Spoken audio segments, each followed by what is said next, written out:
Well, welcome everybody, and it's my great pleasure to welcome this evening Meaghan Delahunt. I should really say welcome back, because Meaghan taught creative writing here for 8 years until this summer, and then moved to her current post at the University of Stirling. Meaghan's a very successful novelist and short story writer, and her work includes the novel In the Blue House, which was nominated for the 2002 Orange Prize, won the Saltire First Book Prize, and a Commonwealth Prize for Best First Book. It was followed by The Red Book, which was published in 2008, and To the Island, which was published 2 years ago, and that's one of the works Meaghan is going to be reading from this evening.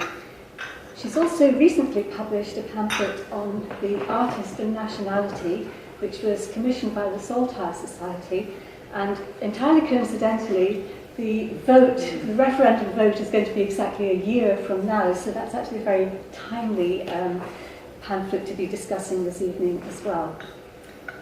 Meaghan was born in Australia and has lived in Scotland for some years now, and I think it would be true to say that most of your works do deal with the issue of travel, nationality and cultural identity. Would that be a fair summary? Probably. I write the stuff. I think it's other people make a comment on it. Yes. But you're described as a Scottish writer now, aren't you? Yeah, in Australia, yes, certainly.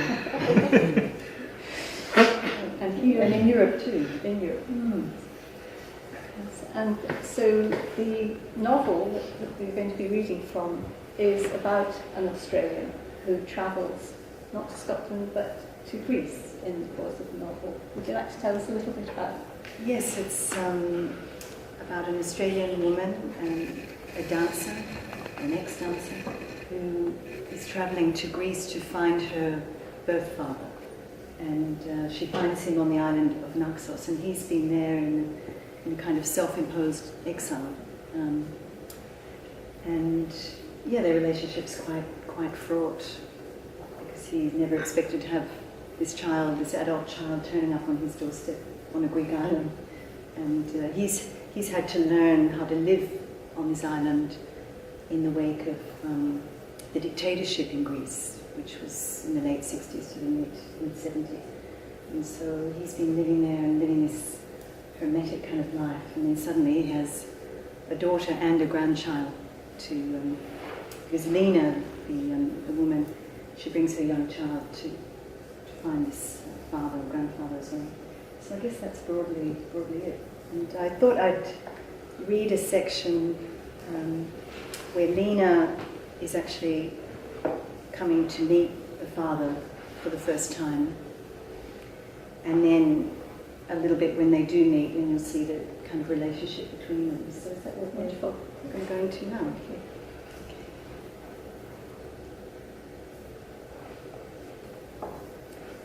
But she was here now, on this road, on her bicycle. I'm going to meet my father. She kept repeating it to herself, as if in repetition it would sink in, become true, like a muscle worked over and over, a body memory. The road became less even, more winding and full of potholes and cracks, patched in places with fresh black tar. As it dipped down into the village, bamboo fringed the road and divided the farms from each other, forming windbreaks. Great stalks of agave, trees in their own right, reached up. A huge trunk of agave had fallen across the road, and she had to cycle around it. The sun was warm at her back, but a cool wind hit her face. At the bus stop, just past the sign to the village, she got off the bike. This was where the man, Stephanos, had told her to wait. She tried to read a photocopied sheet stapled to an electricity pylon. It showed an animal with its throat cut. She couldn't make out the animal, but as she read, she realized it was about dogs, about the murder of dogs, in this village and in neighboring villages. Her reading in Greek still wasn't good. She was very slow, mouthing out the words to herself, trying to understand. In the field opposite, a man walked behind a donkey, slapping its flanks, ensuring the hoe ploughed straight. She stopped to watch, to marvel over this ancient way of doing things. Further along, in an adjacent field, A man with a tractor was doing exactly the same work. She wondered which man she was supposed to meet. It was just after 2. The man with the plough frowned when he saw her, tethered his donkey and walked to the edge of the field. He called out, "Welcome," in English, but the greeting was without warmth. He was a slight man with a neat beard, not much taller than herself, a tanned face under a blue cap. They shook hands formally. His shirt sleeves were rolled to the elbow. She saw that his hands were scarred and burn marks tracked up his forearms. His grip was strong and she winced a little. She had a band-aid on her right palm where the cuts from the stolen badge were slow to heal. "My name is Andreas," he said, pulling down his shirt sleeves. "I'm Lena." She was sweating. Words deserted her. Greek, English, everything she prepared. She tried to speak again. He saw the plaster. "Your hand is sore?" "Ben birazi," she said. "No matter." Her self-inflicted wounds. She pushed up her sunglasses and he studied her face. It came as a shock to see himself there. The eyes. It was true then, he thought to himself. After all this time, the girl. Marsula had warned him. Stefanos had been right. The child had come here. The grown-up child. I'm just going to look forward a little bit. He's cooked a big meal for her and things are not going well. The air was fraught between them. She put down her fork. "I have some questions," she said. "And I must warn you," he said in Greek, putting his own fork down. "Perhaps no answers." Then he picked up his fork again to put rice and spinach on his plate, took a few mouthfuls and stopped, reached over for a slice of cheese. He drew a pack of cigarettes from his pocket and then a lighter and put both on the table between them. Lena looked hungrily at the cigarettes. She thought of the stolen packet in her bag, 3/4 full. She could ration herself. She could be disciplined. She could wait until she was alone. Andreas also looked at the cigarettes on the table, patted them as if for reassurance, for later, and returned to his food, some kind of smoker's tick. She recognized the gesture. And now that the cigarettes were there between them, she found it hard to think of anything else. "Your mother speaks bad of me, I know. She has nothing good to say. How can it be different?" His hand moved to the cigarettes. "I understand." Lena wanted to say, "You had no idea." Instead, she said, "You understand." He smiled. "Yes." He paused and smiled again. "But she is wrong." On her mother's behalf, she wanted to protest, but he put up a hand to stay her. He cleared his throat. "This man now and the man who knew your mother are 2 different things." Despite herself, she said, "You're sure?" "Ach, I left you all these years as if I hadn't a daughter. But I knew of you. Of course." He looked at her quickly to see how she would take this and continued. "She sent me a letter, but I was young. It was a different time. A hard time." His voice was suddenly forced and sharp at the edges. "I'm not the good father. I don't understand family." He leant back in his chair and sighed. "What do you want from me?" After this outburst, she kept silent for a while. She too leant back in her chair. "I don't know," she said simply. What could she tell him without seeming lost, without seeming ridiculous? She reached for her wine glass. Po," he said sadly, leaning forward and extracting a cigarette. "You are here to be disappointed." Lena sat there, forcing small bites of lukewarm food into her mouth, food that she didn't want. What she wanted was a cigarette. Inside herself, she was curled up into a small ball. Inside herself, she was a child and she wanted to get away. And I'm just going to run back a little bit. "Greece. What do you think of Greece?" he asked awkwardly, changing the subject. "I like Greece," she said. "I love it." "The first visit?" "No." "You came before?" He clearly hadn't expected this. He raised his eyebrows, took a deep inhale. "I was in Athens many years ago. I stayed for 10 days. And you didn't come here?" His tone was suspicious. "No." It wasn't the right time. He paused, tried to gauge her, how far to push. And now is the right time? Maybe. And you love it here?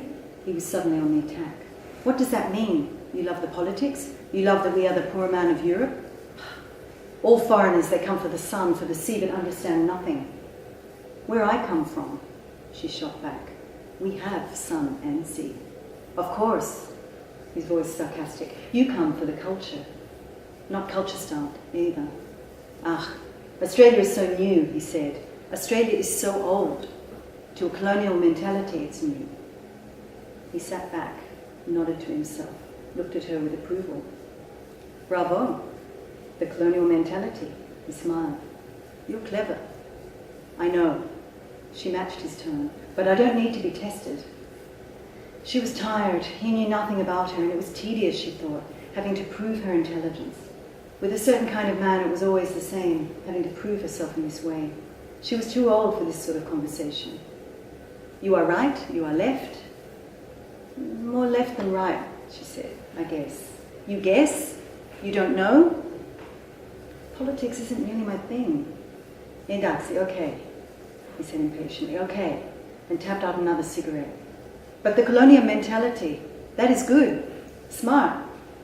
He then gave her a short lecture on the history of Australia, the long history of Aboriginal people, the abuses of the British, as if she knew nothing. She listened politely, nodded and smiled in all the right places. Not for the first time, she thought to herself, women are too polite, I'm too polite. She swallowed more wine, looked longingly at the cigarettes and choked back her annoyance. Now I'm just going to rush ahead here. He said abruptly, what is your work? I'm a dancer. Then she corrected herself. A dance teacher. A dancer. He took in her slight frame, almost boyish, no chest to speak of, long defined limbs. A dancer, he repeated. From what he remembered of her mother, there was little resemblance. He had to admit that she looked Greek. He had to admit, despite himself, that she looked like him. You look like a dancer, he said, but too thin, you are sick? She felt pleased when he said she looked like a dancer. My vanity is still intact, she thought, the only thing intact. I'm okay, she said, although she wasn't okay, not at all. She closed around herself and her hurts.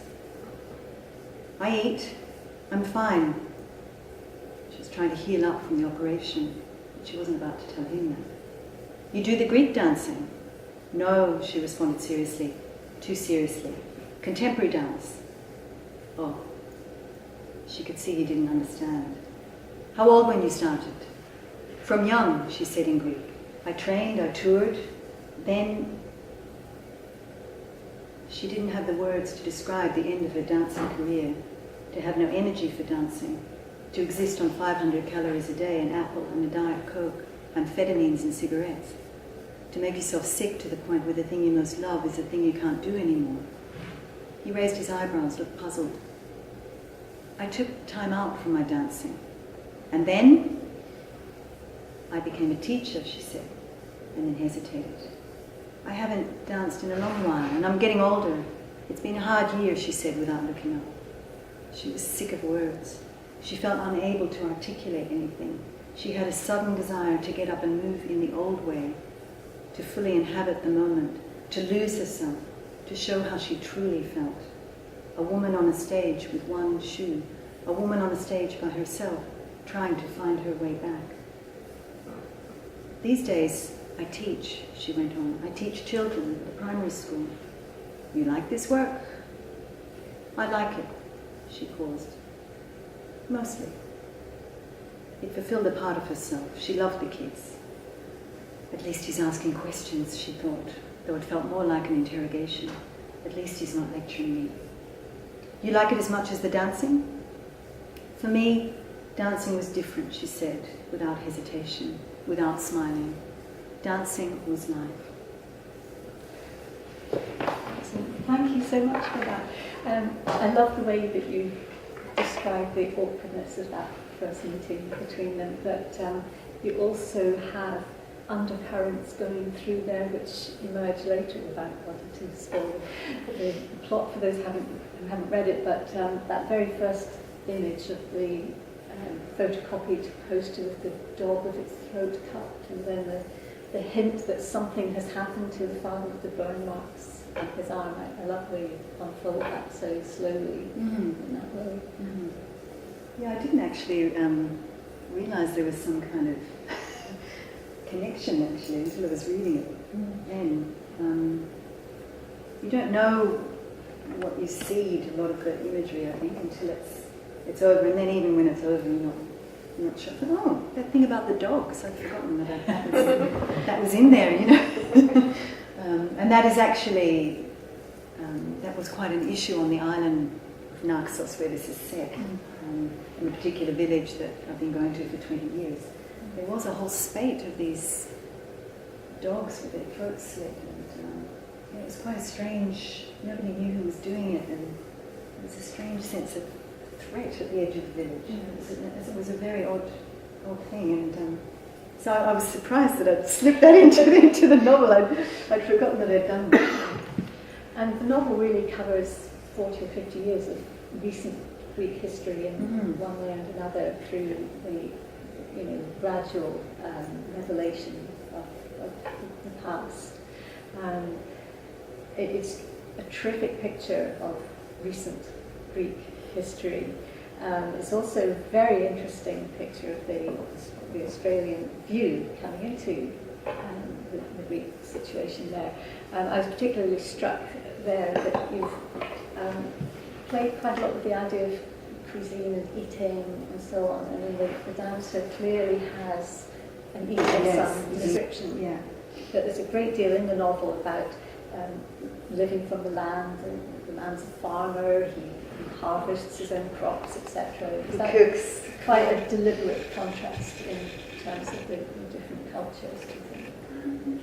Yeah, in terms of those two specific individuals, and I think what they've been through, I think probably there is a lot about body memory. Nina carries a lot of scars from her kind of past, and her eating disorder as a dancer and things like that. And Andreas has had to learn from being a city boy and then putting himself in self-imposed exile on this island, learning the ways of his grandparents,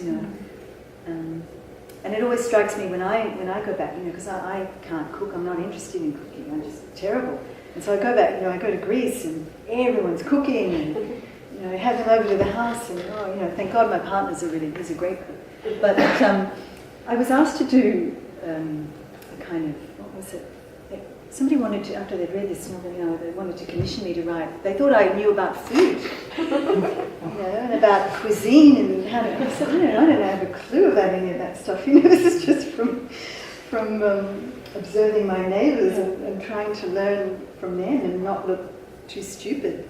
Actually, when I am in Greece, and particularly on the island, because if you live on an island, you have access to food, which is the big issue in Greece at the moment, because if you're in Athens or Thessaloniki or one of the big cities, and it's so, your wages have been slashed, your pension's been slashed, food's quite an issue.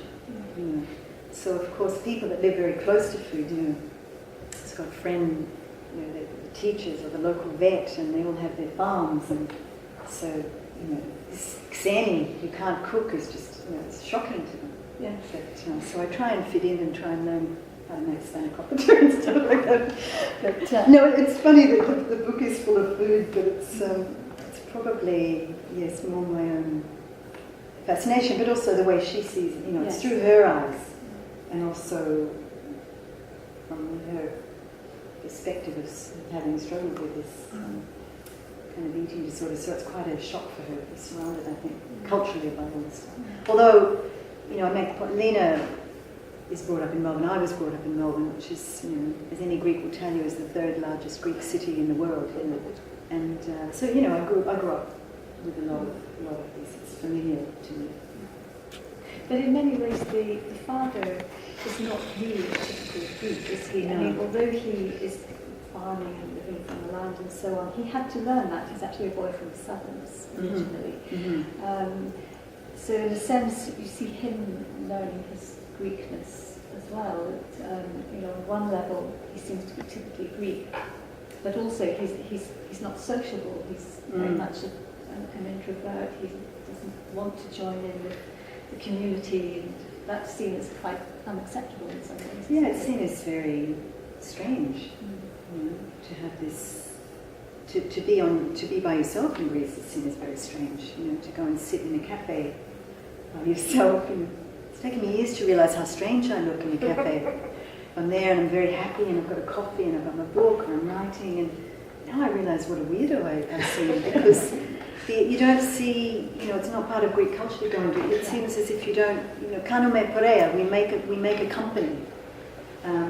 If my friends find out that I've been to the cinema by myself, they don't like it. They think it's very odd, or that somebody saw you in town and you were in the cafe and you were by yourself, and I go, this is very odd. Yeah. So to create a character that had withdrawn from the kind of cultural mold for very specific reasons, and he doesn't have a family that he knows of until the daughter turns up with the grandson. So, and he has to learn to be a father and a grandfather, which is all hanging in the balance, I guess, at the end. And as the novel goes on, he's kind of struggling with the cultural norms in a way that his political experience has placed him outside of, I guess. On a darker note, would you like to say something about the whole theme of betrayal in the novel, which is really quite a somber part of it? Yeah, I guess there's lots of different forms of betrayal in the book. Even on one level, I guess Lena feels a little bit betrayed by her mother in terms of their relationship. And then I guess you have the big political betrayals of, when a state turns on its inhabitants in the way that the Greek state did. And there's dangerous murmurings at the moment of similar, ongoing things in Greece, turning against progressive people, dissidents, university lecturers who are not, vaguely left of centre. And, I specifically made Andreas an ex-university lecturer because that was quite common at the end of the 60s and 70s, that a lot of university lecturers had to go into exile, betrayed often by their own students, for better grades, but actually, under the cover of saying this man is a communist. So there was a lot. There's all those kind of levels of betrayal, I think, when the body politic turns on its citizens and so on. And yes, and then Andreas's fears that he's betrayed this woman that he loved. And I guess there's a lot about torture as the great betrayal. And, very hard to read some of those pages on the... Yes, I won't say too much. On a more optimistic note, the role of the child is quite interesting as well. I suppose she could have been childless, but you have one son that she takes, that he meets his grandfather. Yeah, and what a responsibility having a child. I had to always, any little scene, like, where's Alex? Where is the child? Who's looking after the boy?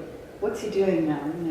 I was talking to a friend about this who has a child, and I'd finished the book, and I said, "What's this child?" And I had to, God, looking after the child. And she said, "I'm glad you realise that." She said, "I read so many books, so many novels where a child is introduced and then nobody's looking after the child.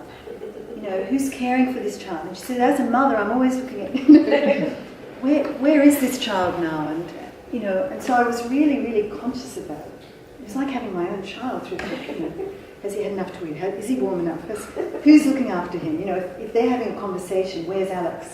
The great thing about setting it on a Greek island, though, is that the kid can be anywhere in the neighbourhood, as long as you can hear the kid.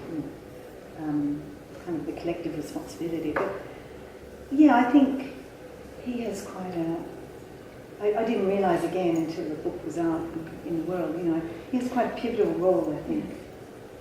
Because, and I'm interested in that intergenerational things, that young children can form that bond with the grandparents that often it can bypass a tension in the relationship between the parent and the grandparent, if you know what I mean. It can skip a generation. And here the child is the one that kind of gets under everyone's skin, gets under this cranky grandfather who's lived on the island and helps to humanise him a little bit, I think. And Lena is in that strange maternal position of kind of envying her child for his ease, the ease with the grandfather, the ease that she doesn't have. And so, there's all those seems to move freely, doesn't he? I mean, physically he just darts about, and the adults are all constrained in one way or another physically. He becomes a little free island child, But also like children that have often grown up with one parent and the mother, what I found too with Alex, he's always watching his mother. He's got his little satellite eyes tracking the mother and tracking the relationship between the grandfather and the daughter, father and daughter. So, but I think he has quite a central little role, I enjoyed writing him. I think he was fun in that, because he's not. I think children are not completely innocent. They know what's going on. They watch parents. They watch adults. They're in this world that's very difficult for him. And he's come from Australia, and he didn't want to come to Greece to look for this man, And now he's in Greece, and then he okay, I'm a little island boy now. He adapts in a way that the adults are more rigid, aren't they? For that kind of adaptation. Thank you. That's been excellent.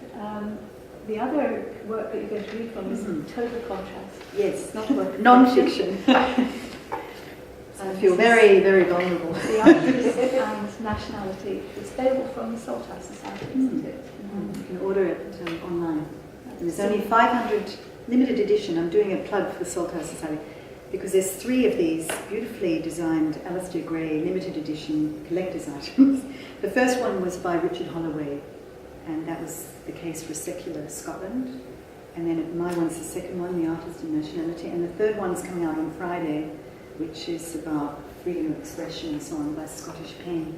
So, and I applaud the Saltire for doing, it's a cultural intervention in this 12 months leading up to the referendum. And it's apparently the Saltire Society had this kind of reputation in the early days, the 30s and 40s. They used to publish pamphlets like this, cultural interventions. Is that right? Everybody's nodding. It was kind of, and so this revamped Saltire Society are trying to do this again, which I think is fantastic. They really are a reinvigorated kind of thing now, society now. So I was very honoured to be asked to contribute to the debate, and then I found it one of the most difficult things I've ever written. I was cursing them. Yes, I found that the only way into this, I couldn't make it a kind of academic or very distanced thing because of my own dual nationality as an Irish Australian and having lived in Scotland for so long. But then also, the specific circumstances of the period that I was writing this, which was right at the beginning of the year, just after my mother's death. And so suddenly 20 years of being in Scotland was a very different proposition for me. And I realised that if I was writing about a period of uncertainty in Scotland, I was also writing about my own uncertainty. And I guess, the political and the personal really collide here. And really, I guess what I'm arguing for, if I'm arguing for anything, is a revolutionary principle of uncertainty. And but I thought I'd just read a couple of little excerpts from this. I want a snowflake to land on my tongue. I sit quiet in the back seat of the taxi, looking out at the white streets. Eventually I say to the driver, "This snow, it's a miracle." "It's a what?" He takes the measure of me in the mirror. "A miracle." How long have you been here? His tone is world-weary, implying one Scottish winter too many. 20 years, I said. He laughs. He's not expecting this. And it's still a miracle. I grew up in Australia. He laughs again, delighted, because like any Edinburgh taxi driver I've ever come across, he has family in Australia. In this exchange, I see myself as the taxi driver sees me. By my accent, not from here, but then, after our discussion of 2 decades of Edinburgh weather, the trams, city council scandals, and whether Scotland will ever be independent, he sees that I'm not exactly from there anymore either. In fact, I'm a local with family on the other side of the world, just like him. I'm not a refugee, a displaced person, an asylum seeker, or an economic migrant. I came to Scotland almost in passing. When we arrived in early 1992, my Scottish partner had been away for 10 years. It was about time he saw his family again. We thought it would be something temporary, that we'd live and work here for a while and then go somewhere else. After 6 months, we put down £1,000 each to buy a 1-bedroom flat in the street where we'd been renting. After 3 years, we did indeed go away for a while to live in Greece and Australia, and then, to our surprise, we came back. It's something of a shock to wake up 2 decades down the track to find we're still here. I've now lived longer in our wee Edinburgh flat than I ever did in the family home in Melbourne. The place I thought was temporary has actually been my home. It's going to be the emotional. I'm Irish Australian. My paternal grandparents went to Australia in 1923.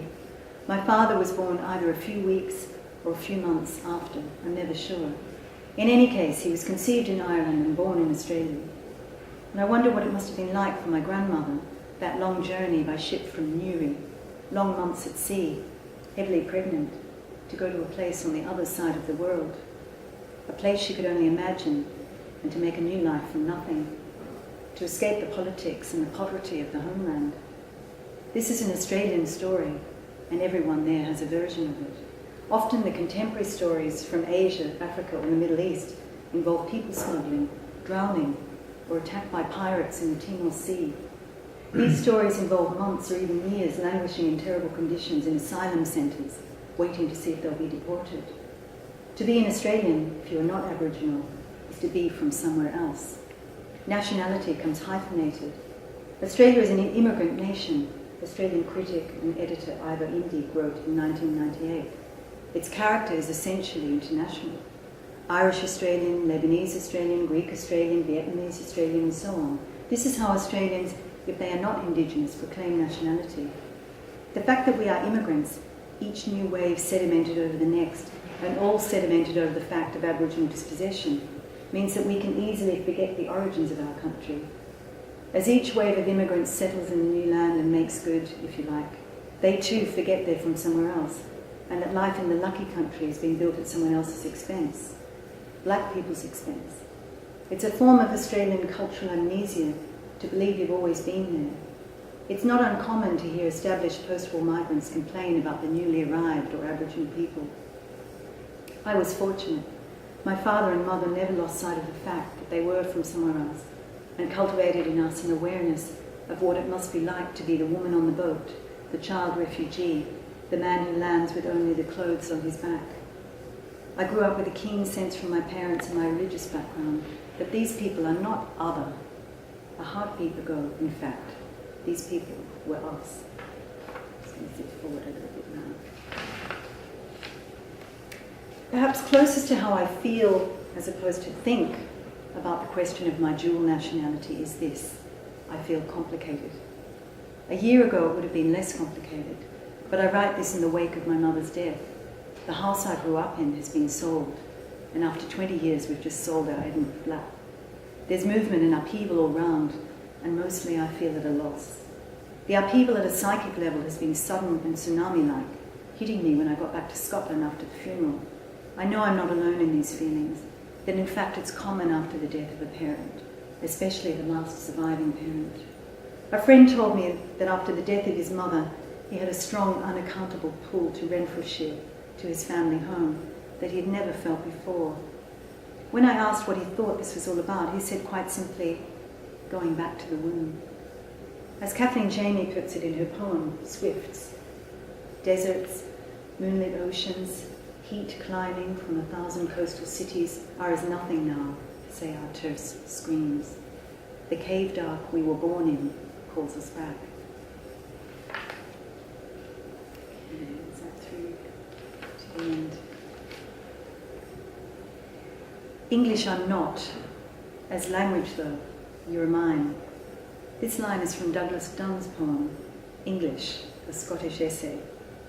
A few lines later the poet says, not nationality, but language. Yes, I think to myself, as a writer, as an artist, my true home is in words. I discussed this with a friend of mine, a dear writer friend, opposed to independence. She says, the artist has no nationality.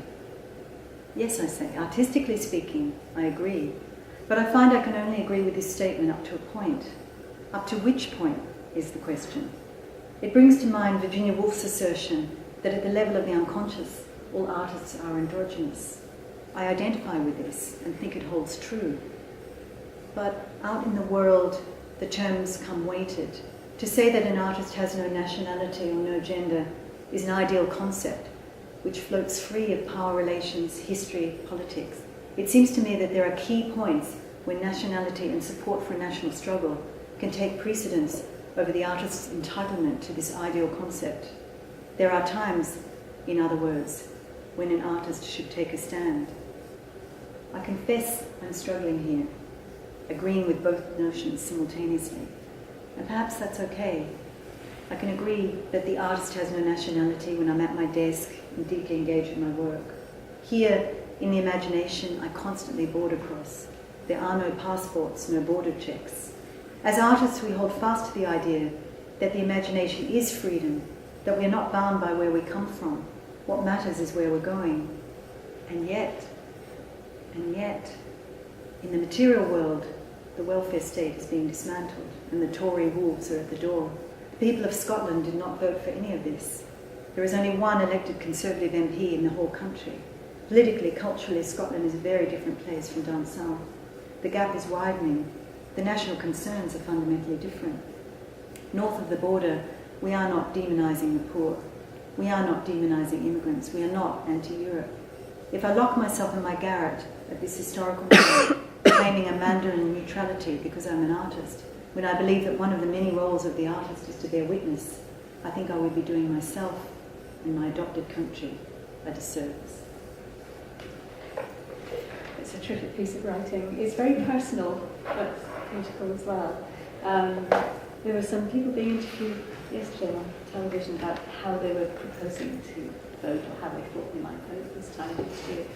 And the commentator said it really came down to whether you were going to be ruled by your head or your heart.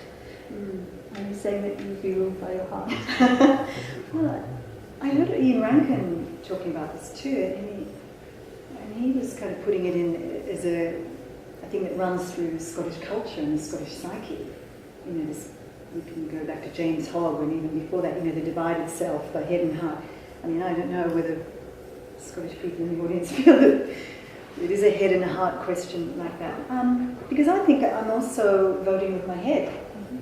I think people are worried about uncertainty and worried about the future, and it seems to me that no other country before an election is forced to look in such detail at what the country will look like after something than Scotland, And every day, a fear a day keeps independence away. Every day we're getting bombarded with messages that it's going to be terrible and we'll have border guards, and the English will have to have their passports doubly stamped, and what's going to happen will be defenceless. But I think, we have certainty. So my head, my rational side, we have certainty. Look at what's happening. The NHS is being dismantled. Education, as we value it in Scotland, is being dismantled south of the border. Libraries, the way art is seen, just as a purely economic focus on the arts. This is very different to what's happening up here, and very different culturally ever since I've been here. Scotland values education and health, and this more community kind of thing. So I think we know what's coming. Labour and the coalition have said they're going to keep going in this manner with austerity. What have we got to lose? So I think I'm being very rational, as well as emotional, of course. But I think I'm looking at the facts here, looking at certainty, and I prefer the uncertainty of leaping into the future. Do you find that being commissioned to write this pamphlet crystallised your views for you? Well, it came off another book that came out last year that I was commissioned to write an essay for, and it was off the back of that with the Sultan Poetry. It's a lovely book called Unstated, and it has 27 writers and artists were asked to contribute to this book about independence. And in that I really looked at Australia as a cautionary tale, as the dangers of constitutional monarchy, and saying that monarchy is not a benign institution, and looking at Australia. So I guess it was off the back of that, but certainly writing those two essays has crystallised a lot of my thinking, for sure. Would this be a good point to invite questions or comments from the audience? This is such a key issue for everybody in the room. So I really appreciated your answer to Kate's last question there about the head versus heart. There was actually just on the radio at lunchtime today, I heard a very nice riposte to that very comment. I didn't catch who it was that said it because I switched on. And what were they saying? And they said that there was no difference between the head and heart. Yeah. That there are two integral parts of the body. And one doesn't work without the other. Exactly. And I think actually to frame it that Scottish people, the ones that will vote for, are only voting with the heart, is also to frame a kind of, we're getting back into these romantic, idealised, these wild Scots running around in kilts, noble savage kind of idea, really, north of the border, this strange place where they do things differently because they're all, this Celtic temperament. It's just a complete and utter racist nonsense. But it's thinking with the brave heart. That's right. We've all got brave hearts north of the border. I don't know. It just seems. I think we have to be wary of that. Just saying. That's right. As if we're disembodied north of the border, we're completely disembodied. Nobody thinks. We only act according to our heart. I mean, according to the Tibetans, here is mind. What's wrong with other cultures operate much more from here anyway. But I think the way it's framed it has a slightly racist, noble, savage tinge to it. That the Scots can't think. They're not thinking rationally. Forget the Scottish Enlightenment. They don't think rationally up north of the border. Yes, there's something very odd about it. The Scottish identity amuses me because I've worked in probate genealogy and putting families together and all sorts of ancestral research, mainly for Melbourne, for Scots who emigrated and you have to trace them. But in my studies over 30 years, I think I have found one family tree that was entirely Scottish, and we're having Alistair Moffat later on, who's the Scotland's DNA gentleman. We're all immigrants. Yeah. The Scots are really Irish. Well, I think I make the point in the essay at one point, going back. At one point, Homo sapiens got up and moved from Africa. At one point, we're all descended from those original people that got on their 2 feet and wandered. And there's many writers that have looked at this notion of that our natural tendency as humans is to move and to migrate. And Ruth Badell, Bruce Chatwin, Rebecca Solnit. We are wanderers at heart, even if we just wander, the street away from where we're born. We're still moving, aren't we? We're still. So I think that's a really great point. If we start, and I think I talk about that there. One of the dangers with looking at nationality and a certain kind of nationalism, I make an argument for what Zoe Wickham calls a strategic nationalism. She's talking about it in a South African context, and I'm talking about it in a Scottish context. Because I know quite a few writers and artists who say to me, oh, I'm not a nationalist, I can't be nationalism's terrible, as if it's, we go from a certain kind of nationalism straight to the Nazi death camps, or straight to apartheid, But I think that's an oversimplification of what nationalism is. But certainly if we base nationality solely on race, then we're in deep water, And I love the way the debate has been framed. I don't know if people have seen that STV series on the road to referendum. It's fantastic, a 3-part series.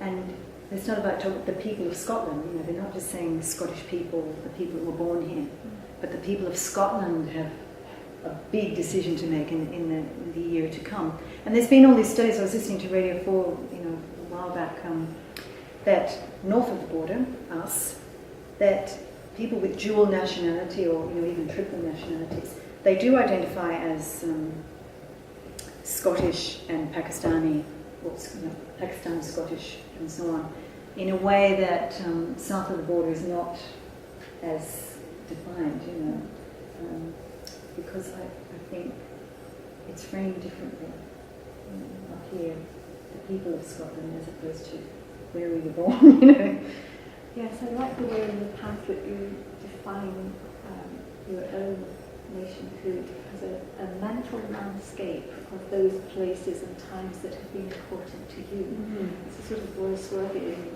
idea in a way. So you can have a kind of patchwork identity, and it's an inner identity. Yeah, I kind of took that notion of Aboriginal people asking, where is your country? It's mapped in songlines and dreamlines all over Australia, and then I started to kind of tease out that notion and think, okay, where is my country? Okay, maybe I come down to the Royal Mile and Milton Street and Paterson Street with the Acropolis at the end of it, and Hollywood Park, places and moments that we've been happy, and houses and rooms, and I think that also makes up our identity, if you like. And our nationality, our identity is part of the nationality. But I think it's a way, identity is something that shifts according to what we're doing in life, what's important at that particular moment, and nationality is part of that. But I think that can also be a bit fluid as well. Thank you. This has been fascinating. I think we're probably going to have to wind up now, as we only have a few minutes, but it's been so interesting and really inspiring. Thank you so much for coming. Thank you very much for inviting me.